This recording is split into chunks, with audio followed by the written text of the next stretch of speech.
Welcome back to another session of the Semichas Chaver podcast, Semichas Chaver or Chaver Talk. We have the tremendous chos of sitting together and learning from Rav Dovid Tugendhaft, who's the Mar D'Asr of Nishmas Yisrael in London, in the United Kingdoms. Rav Tugendhaft was the first Rav who brought Semichas Chaver to Europe. Now, Baruch Hashem, we're in a lot of locations, and a lot of locations are really thanks to the Rav. The Rav has a more yeshiva's background. There's an incredible story about how the Rav himself was born and how he's a miracle child. And you'll hear that in the episode today. Besides for all the halach and all the Mesorah that he has, it's mamish a fascinating episode. And b'siyata d'shmaya, you'll enjoy every second. And again, a reminder: if you have any feedback to help us improve, to make it better, please drop it in the comments. And let's jump right in. Shalom uvracha. We have the tremendous schos for this third episode of the Semichas Chaver podcast, the Chaver Talks, to be with Hagon Rav Dovid Tugendhaft Shlita, who is the Mar D'Asra of Nishmas Yisrael. We are flying all the way to London in the United Kingdoms. The Rav is also one of the biggest, has one of the most biggest and most popular daily Mishnah Berurah shiurim with Dirshu called Lively Mishnah Berurah. It's on Torah Web, it's on Spotify, it's mamish with over hundreds of thousands of views and listens. It's a tremendous chos. To have Rav Tugendhaft together with us today on this third talk. I figured we would go to England to give it spice it up a little bit with the Rav. So first, right off the bat, how's it going in the matzav in London? We hear from abroad that it's not so pashut for Yidden over there. Every Shabbos there's like protests, etc. How's it living in London? I guess we'll start with that. Thank you so much, Veliada, for welcoming me to this podcast and to the world of the Semichas Chaver program. It's an incredible zechus to be a part of it. And we really, really appreciate it. Here in London, like everywhere else in the world, we are very concerned about the situation in Eretz Yisrael, about the global situation, and about the local situation. In the center of town, which is about a half an hour drive from where we are in northwest London, there are very large protests which happen on a weekly basis, and it's probably not the biggest school of Arichas Yomim for a Yid to be there at that time. But with Rachmei Shomayim, the situation is generally very, very good. It's very rare that there are any actual incident. And we daven to HaKadosh Baruch Hu, we should continue to look after Klal Yisrael b'chol atar v'atar, wherever we are, all over the world. We desperately need Rachmei Shomayim wherever we are. We daven he should look after all of us. Amen. Let's jump right in a little bit. If the Rav could tell us a little bit about his kehila, maybe about the Rav's Rabbanim, with regards to the way he paskins, and then also how Semichas Chaver has affected the kehila in general. Any stories that the Rav has, anything that's interesting. Shfantastic.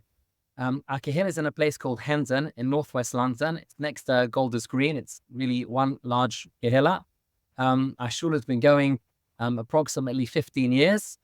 We have, Baruch Hashem, about 140 families. The average age is probably just over 30 years old. Baruch Hashem, it's a wonderful group of people. There's a lot of energy, a lot of simcha. Most of the people have been to yeshiva for a couple of years, but there is quite a broad range in Kol Zeh. And we have shiurim the whole way through the day, and Nishmas Yisrael. There's Daf Yomi Shir, there's Omid Yomi Shir, there's, as you kindly mentioned, our daily lively Mishnah Berurah Shir. But as well as that, and the other shiurim that are going on, the Semichas Chaver program has been, as it is all over the world, revolutionary. It's amazing to be a part of this program, which is hitting so many different communities. And it's such a wonderful, deep and exciting way to learn halacha. Tell you an interesting story. I grew up here in Hendon, and my Rav was Rav Pinchas Robert, Zeichat Tzadik Livracha. There's a massive goyin, a real goyin, and a massive Talmud Chacham. And I remember him once bemoaning the fact that people don't ask me shilas. That's what he said. He said, people don't ask me shilas. I'm here, I'm Rav, this is what my job is. And people don't ask me shilas. So I remember him saying in a shir that after bemoaning this, one balabos came up to him and he said, Rabbi Roberts, I don't want to disturb you. I don't want to trouble you. You're so busy. with all of the tirdais of the people. I don't want to trouble you. So whenever I have a shaila, I'm always machmer. I always err on the side of caution. And so if anything happens in the kitchen, even if I'm not sure, I just straight away go and toivel it because I don't want to trouble you. So if there's something with the milchiks or the fleishiks, I don't want to bother you. You're busy enough. What do you need me for? I go straight to the mikvah. I toivel it. So Rabbi Robert said to him, Rabbi Yid, my friend, your whole kitchen is probably treif. Of course, Tevila's kitchen has nothing to do with kashering. And I'd like to mention, on Shavuos, we stayed up all night. We learned for almost 3 hours doing the Semichas Chaver program unit, which you gave out this Shavuos, which was on Tevilas Kelim. Everybody loved it. It was fantastic. But I use this story about Rabbi Roberts just to show how people have to be sensitized toward asking shilas. They have to understand what the issues are. And if a person has never learnt halacha, they don't even know what the shilas are they're supposed to be asking. So one of the major benefits of the Semichas Chaver program, where we're all learning with Tzibor and we're speaking about all of these topics, is that people know they're sensitized to know what's a shaila, what are the sort of things, the topics that they should be Amazing. So the Rav mentioned that Rav Roberts, Diane Roberts, was the Rav's Rabbanim. Does the Rav have any other Rabbanim that he gets pssak from? Because a lot of times in the sugyas we're learning it left up in the air. So what do you... So in terms of I had tremendous Tiyata Deshmai and Zechus to learn under a number of great Talmidei Chachomim and Tzadikim over the years. I had the Zechus to be very close to Rav Nosson Tzvi Finkel Zatzal. And like many who asked him for a chavrusa, he graciously agreed. But additionally, I had the Zechus to get a smicha from him. And when I came specially from London for the Shiva, his family told me he only gave out about 5 of those. Wow. So that's a bit. So I established why I got smicha from a number of other people and poskim. A number of the poskim that I was very close to. We had a Dayan here in London called Dayan Lopian Zatzal. Dayan Lopian was son of Reb Leib, the gated Rosh Yeshiva, grandson of the revered Reb Elia, the great Baal Musa Zatzal. And he had a real Mesorah in halacha. He went to live with Reb Moshe Feinstein for about 7 months. And Reb Moshe Feinstein called him his man in England. And I was very, very close. I did Shemush with Dayan Lopian for a number of years. And so he did Shemush with Reb Moshe Feinstein and also with Reb Shlomo Zalman Zatzal. So even though I didn't have the Zechus to learn under them, but it was a life-changing experience to learn from somebody who was very, very Dovid to his Rabbeim, and had really given over a lot of his life to learn halacha and to teach halacha, to paskan halacha. In London, my shul is associated with an organization called the Federation, Kevras B'nai Yisrael, the Federation of Synagogues. It has nothing to do with the American Federation. That's something different. And we had Dayan Lichtenstein, who is now retired living in Eretz Yisrael, Dayan Yisrael Lichtenstein, who was our Av based in. And he was always very available for his Rabbonim in the Federation, and we would have regular Chaburas with him.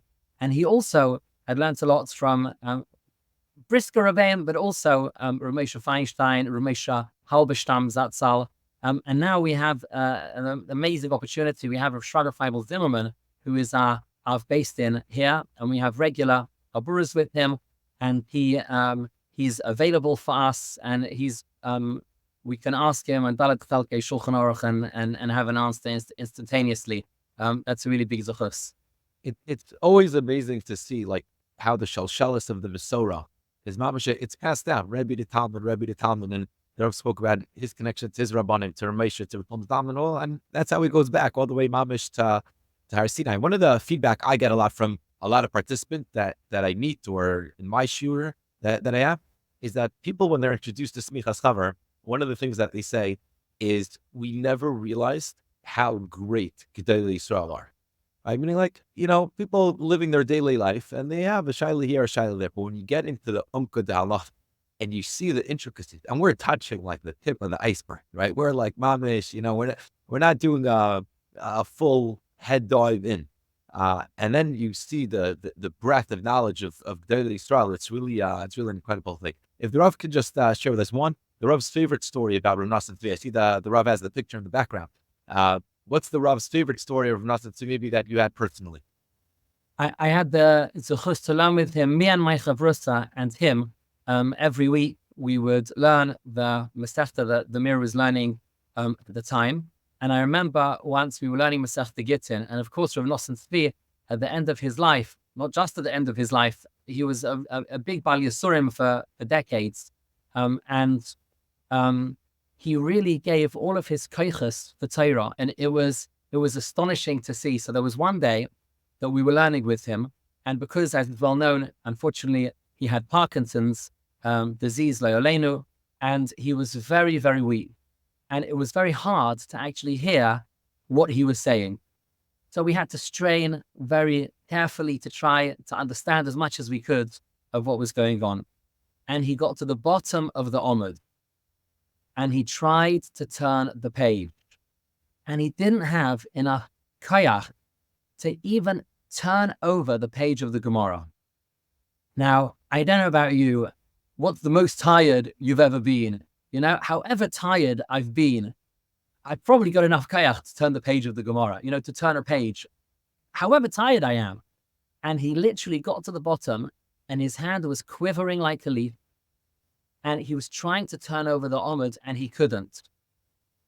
So I turned over the Omid for him, and I said, Rosh Hashiva, we can come back another time.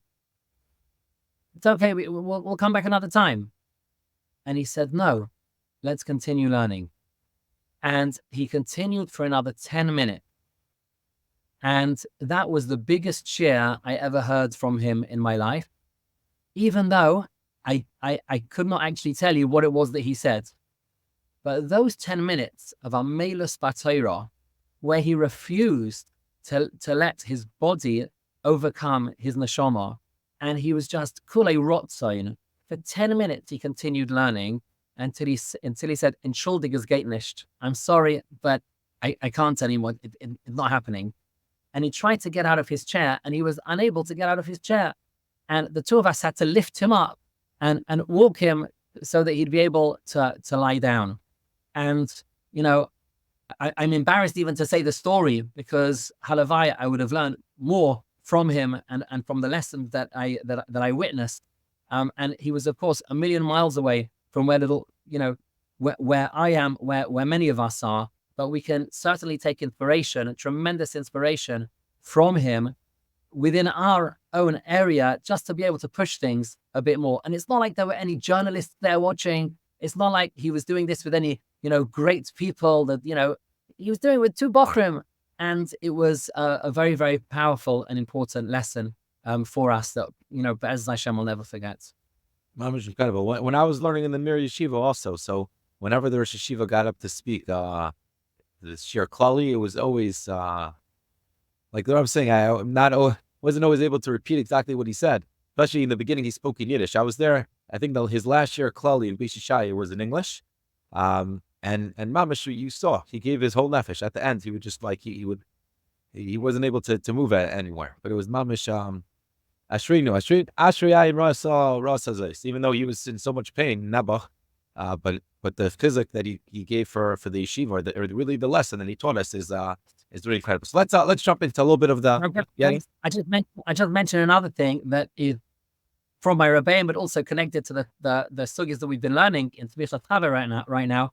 I also had the zechus to have a strong shaychus with the Yeshua's Moshe, the Vishnitzer Rebbe, zechus Yogan Oleinu. In fact, my parents were married many years without children.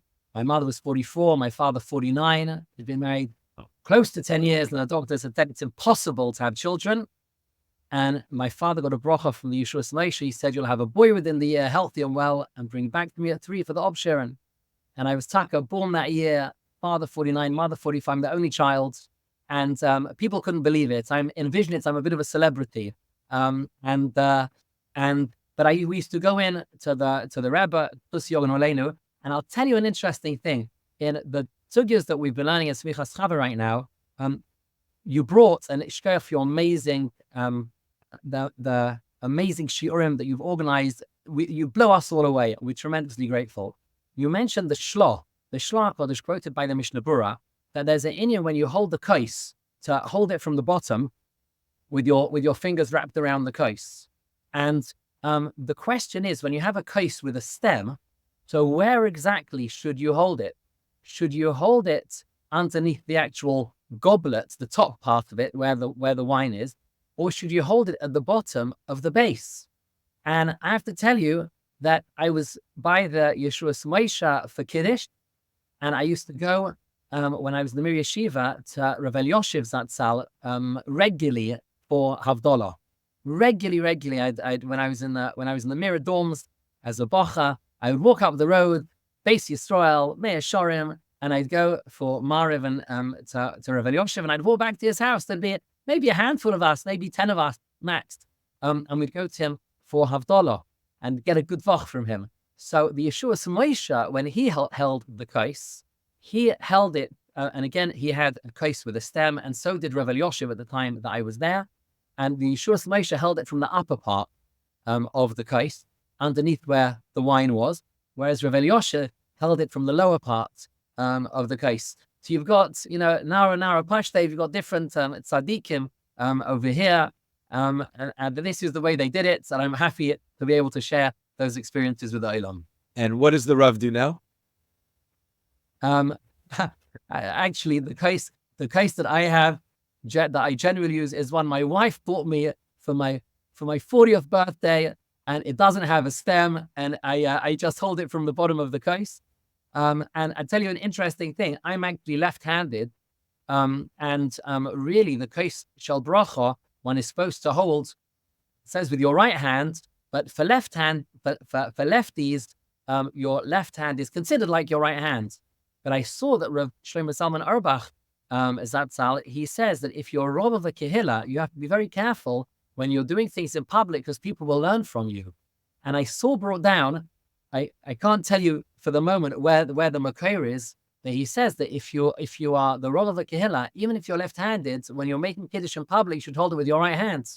And so too with Ya'ar Baminim, make the bracha the way that you're supposed to, but then the rest of the when you're actually holding it in the kehillah, to hold it the way that everybody else is. Otherwise, people will get confused. So at home, I hold the kos of Kiddush in my left hand, but when I make Kiddush in shul, I hold it in my right hand, based on that Rav Shlomo Zalman Auerbach. Amazing insight. I asked the previous Rabbanim on the podcast also, with regards to my machronim. Does the Rav do my machronim? Was that something that the Rav always did?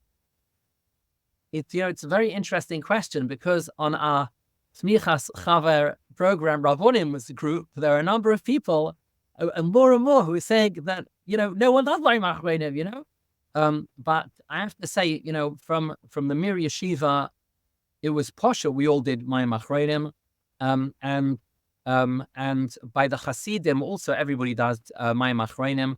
So yes, we do my machronim. When we do my machronim at every meal, yes. One of there are a lot of yakas. There are a lot of yakish influence in the family as well. The yakas, of course, following Tosfos, did not do my machronim. I tell you something fascinating over here.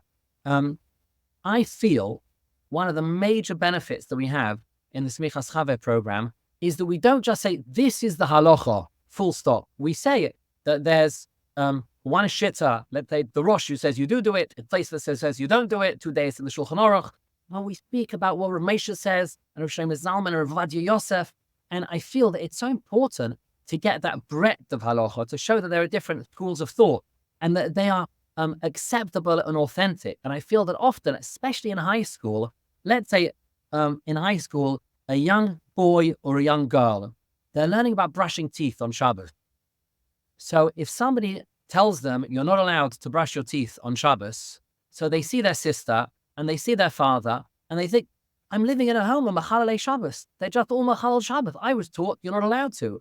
Yeah. Now it's true. There's a Reb Moshe and there are those who say you need to have a special toothpaste. There are special Shabbos toothbrush, and there are those who say Tzitz Eliezer, that you can use a toothbrush with water. there are even those who say, Rav Avadja and Noah, if I'm not mistaken, you can use toothpaste. There are different dayas over here. And by learning these different dayas, I think it helps us to keep our Avas Yisrael. Because otherwise, if you just learn one school or you just learn a very narrow slice of halacha and you don't see the bigger picture, then one tends to think there are so many people who are doing things that are wrong when actually they just have a different approach, and that is authentic. One of the sugyas that we learned was benching where you eat, right? That the chiyuv to bench in the makom that you eat. So in the summer, Baruch Hashem, Am Yisrael Chai, people travel, or in camps a lot of times they'll have like an outdoor barbecue. I don't know for sure in America, and we saw that when a person is benching outside, so he mamash needs to eat within Dalet Amos of where he ate. There was once this wasn't in a camp. This was in a school where there was one of the bar mitzvah boys went out. He ate inside, and then he went outside to play. They had like a recess, a break, and he remembered outside, and he was anyways going to be called back in the next half an hour or an hour. I mean, when the break was over, when the recess break was over, he would go back and bench. But he wasn't sure. He said, should I continue playing or should I go back now? This is just like more of like, I guess, an Eitzah type of a shayla. What would the Rav say to something like that? Very nice shayla. So lechaira, as long as he'll still be hungry, he'll be 80 once he goes in half an hour. It just, I suppose, it would be a hidur to go back and to do it now. That's the way it would seem to me. So if his friend need him out there, he's a core part of the game, or it's difficult for him where he's up to in his own avodas Hashem, and if you sort of rip him away from the game, that wouldn't be conducive to his own appreciation of halacha. Depending on different people are holding in different places. They say there's answering the shayla, there's also answering the shoyl. I'm trying to understand where people are. So if you would stay and then go back later, I think there certainly would be room to say that is an acceptable thing for him to do as well. What about benching on a couch? Sometimes, a lot of times, the couch is near the dining room table, and the kids get up and they're sitting on the couch and say, I just want to bench over here. Right. So, it's supposed to be done with kavod rosh. It's supposed to be done, whether it's exactly like the Shemona Esra or whether it's more like the Kriyas Shema, it's as we've seen in the material, it's supposed to be done with kavod rosh. So a person can sit with kavod rosh on the couch. They can, if they're sitting nicely, then I think that would be fine. But if they're basically, they've got one eye closed already and they're almost in their Shena B'Shabbos Tanug mode, then they need to try and shake themselves back to the table. Right. We saw also that benching has mamash like some of the dinim of Shemona Esrei as well. It reminds me there was they say, I don't know if it's true, but it's they say that the mishgiach of like Chaver walked into the dormitory one afternoon, like in the summer, and it's hot, and he sees like an Israeli bacher with his tank top like leaning back, his feet are up on the desk, he's smoking a cigarette, and he's learning a ktseis. The mishgiach comes in and he's all upset. He's like, "This is how you learn a ktseis, with your feet up and this and that." He said, "No, this is how I smoke a cigarette." Right? But not that we're encouraging any of that behavior. Okay, we just got cut off, but we're back in. The Rav was in the middle of saying an amazing story. We're all ears.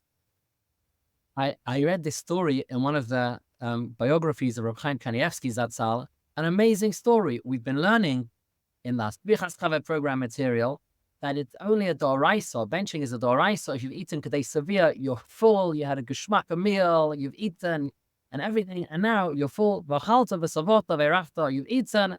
You're satiated, and now you bench. That min ha-Torah. If you're not full, then it's midrabanan.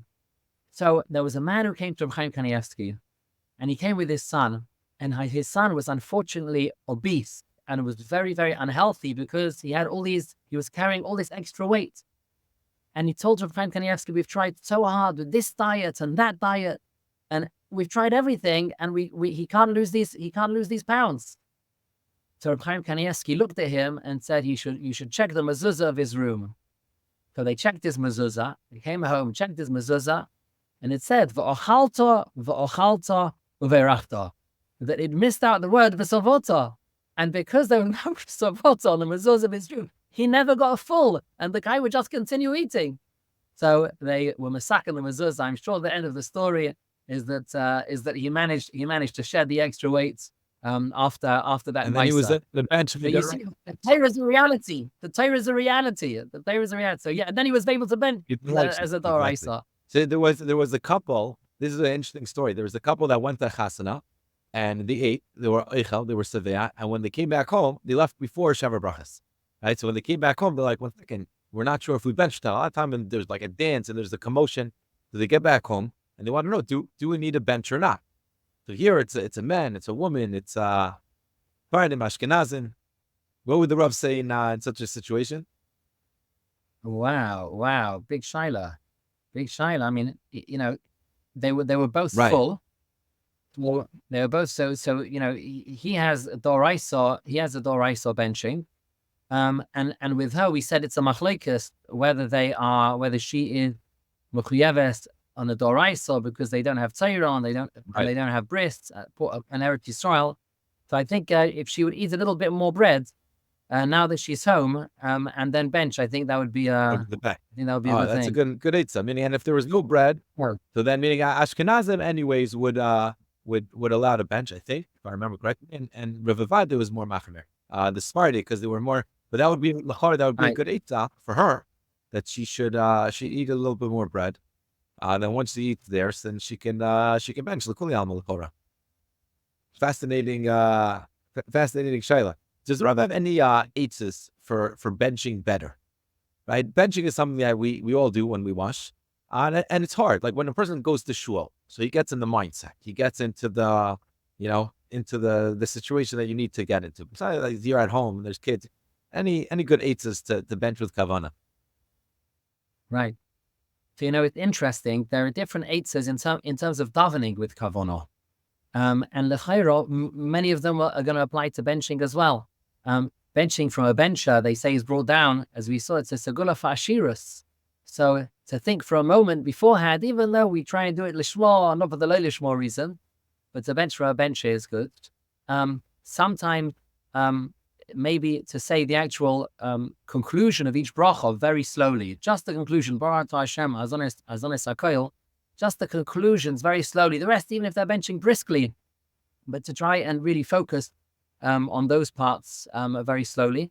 Also, get yourself a good bencher. There are so many nice benchers out nowadays. Again, depending on the person, some people need different tools and different tips to be able to do that. Get yourself a lovely bencher, a nice siddur, and that would be a good thing to do. What about firstly, Shikah Gadol, everything that the Rav said, especially that last to be mechavin in the end of the bracha. Bli neder, I'll try to do that also. And also it's like a stop in the middle that reminds you for the next bracha, which is an amazing thing. I remember I was lucky to be very close to Reb Simcha Levin. Simcha Levin was the son of Rabbeim Levin.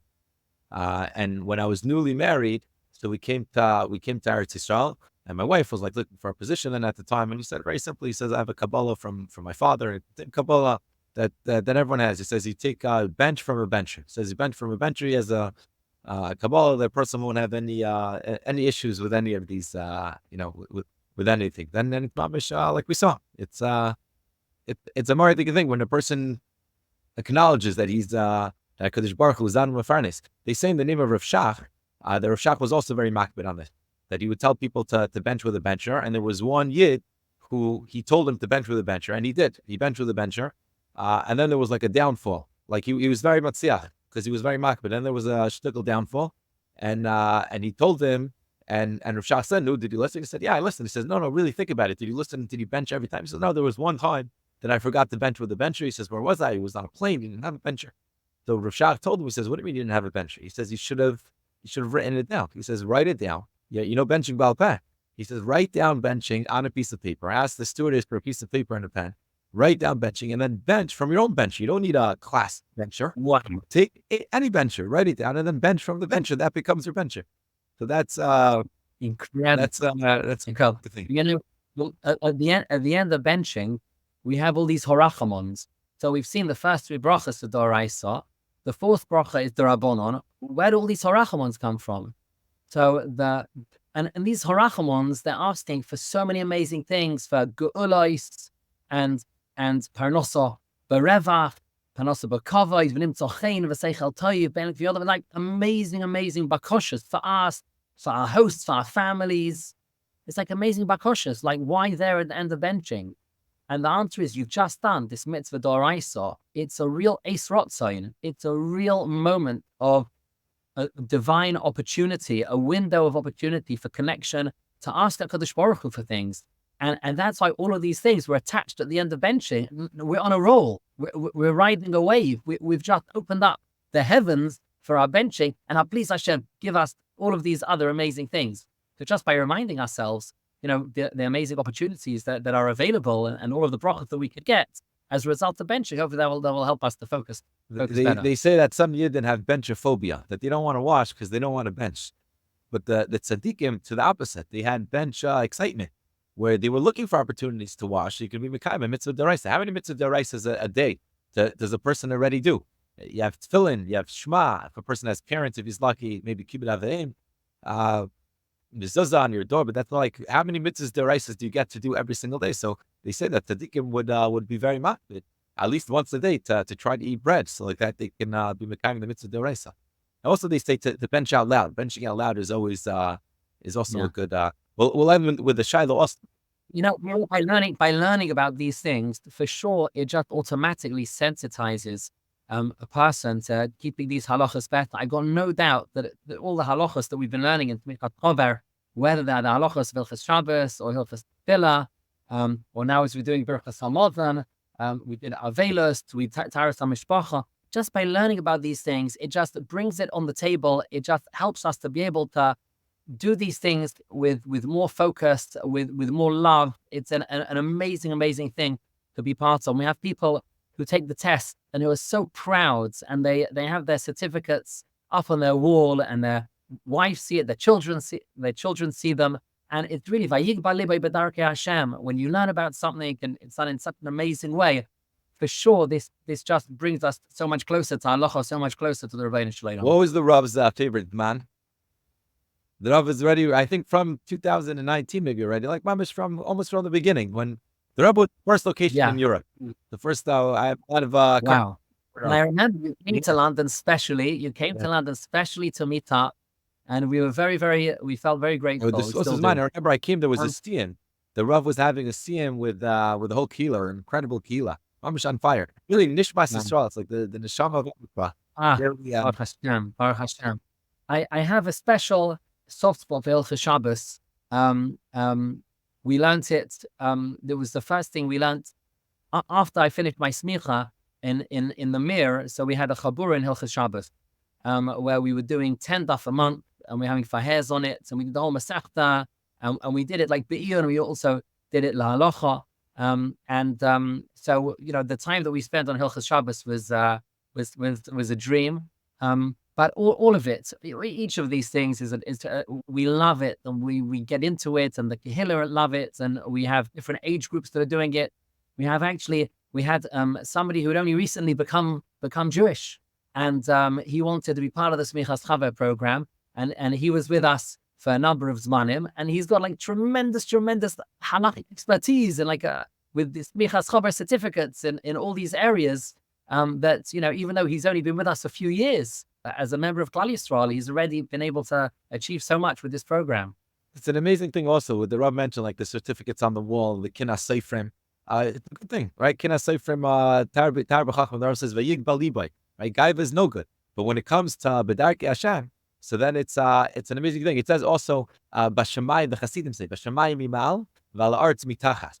So what does that mean? That when if a person wants to be happy, so when it comes to Gashmiyah, right, he should always look at the person who has less than him, not at the person who has more than him, right? You always look at the person who has more than you, you'll never be happy in the Gashmiyah. So say, wow, I have much more than, this other person. Look how lucky I am. But when it comes to when it comes to rufiness, when it's Bashamayim, so then Mima, then you need to look up. When it comes to Ba'aret, that's Mitachas. But Bashamayim, for things in rufiness, that a person should always look up and say, Tak, I'm jealous of him, that he took a Bechina. I'm jealous of him, that he learns every day with the Rav in the lively shir. I'm jealous of him that he does daf yomi. I'm devish, whatever it is to have kina when it comes to ruchnistic thing.